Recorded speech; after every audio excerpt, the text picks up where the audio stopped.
Here we have the SS Keewatin ship. This thing is huge. It's long.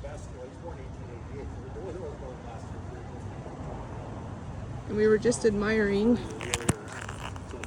the fish down there in the water. His dad died at 12.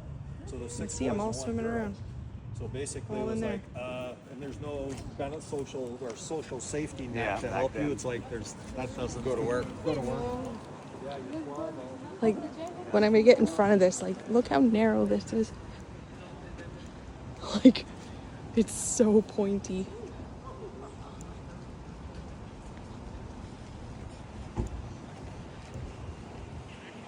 And they do tours on this ship. Should be kind of cool. You know, it's not every day you get to go on a ship like this.